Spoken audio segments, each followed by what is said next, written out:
Hey everybody, this week on the show, Jennie, Chris, and I are talking about Stray Cats. And on After the Fact, we got into songs that are a bit of a problem. Problematic songs, if you will. And that kind of carried us over to Bloodhound Gang. So if you'd like to hear, here be that conversation. I'm like in the middle because I'm also an old man when problematic things, were all around and didn't bother me. But at the same time, I'm like, because you're an old man. Because I'm an old white man. But at the same time, I'm a woke old white man. So I'm like, this one, maybe not. But like I said, the Stray Cats one, I give that one a pass. Yeah, I think it's a high school kid singing about, and it's not even singing about, I'm going to be all up on this girl because she's sexy 17. It's about, rock songs and not wanting to go to school and rebelling and hanging out with this girl. He starts off the song saying, I don't want to go to school. Yep. Right. Like, I was like, oh, so this song, and I never felt creeped out when I listened to this song, even though he's singing about a 17-year-old. And I looked it up because I was like, I want to know how old he is.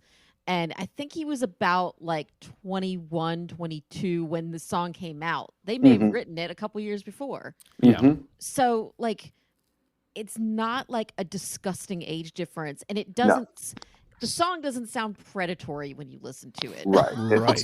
It's not like a high school song.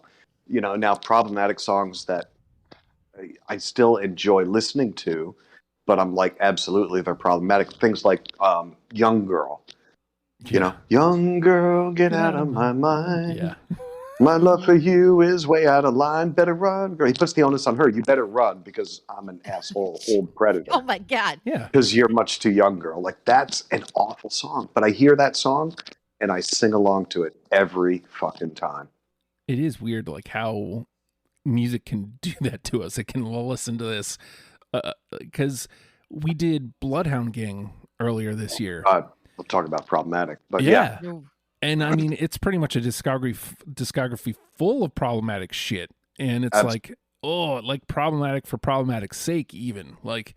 They were just being, and there's parts where I'm like, oh, I hate it. It's like a lap dance is so much better when a stripper's crying. That's one of my favorite Bloodhound Gang songs. It's awful. I love that stupid song so much. But yes, it's terrible. Yeah. And that's probably why I like it. But does it matter when there's a sense that the creator is just doing it just for a laugh, and not that makes a huge difference really, it shouldn't be funny, but also that they're not actually going to strip clubs and making women cry, Yeah. Whereas sometimes you hear these people singing about underage girls and you're like, oh, this sounds gross. Right. This sounds like you fucking mean it. Right. The guy isn't actually, masturbating to a missing child milk carton picture while he's driving down the road, obviously. Yeah. One would hope, but yeah. There you have it. Problematic songs inevitably leads to the Bloodhound Gang. And if you'd like to hear the rest of that conversation, it is on After the Fact 100. Easy enough. Pledge $1 to patreon.com/ohhijustin. Boom. There you got it. Every After the Fact ever, plus a ton of other audio content. Check it out. Would love to have you aboard as a patron. And if you'd like to hear our episode on the Stray Cats Deprogrammed, comes out on Thursdays on all podcast platforms.